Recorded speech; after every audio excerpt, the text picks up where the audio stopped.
In Muncie, dozens of animals are safe and headed for better homes. Yeah, the dogs were rescued from a so-called animal rescue and adoption facility. Our TV6 reporter Jack Reinhardt went to Muncie for our story, and he joins us now with what he found. Jack?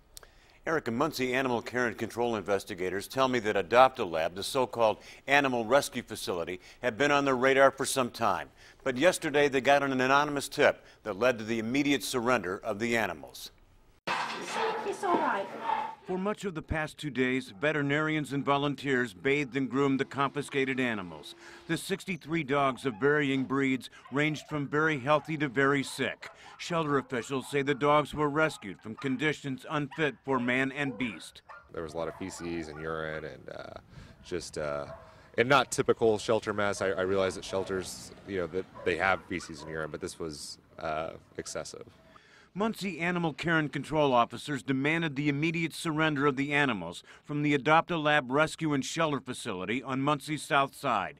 Investigators say the small ranch-style building wasn't big enough to house so many animals. They also said the building violated zoning and licensing regulations. There had that many over there? My goodness. I know they take them out and walk them and stuff sometimes, but... The big influx of rescued animals has pushed the capacity of the Muncie shelter to well over 150%.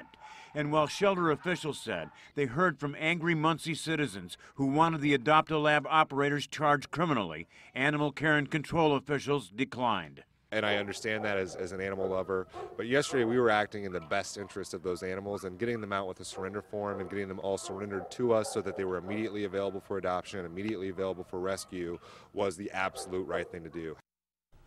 Now, had officials filed charges, the dogs could have been quarantined for months. Muncie shelter officials say that none of the dogs will be euthanized and all will get good, safe, and loving homes. Shelter officials said one other thing they will see to, that Adopt-A-Lab doesn't open another shelter in Delaware County.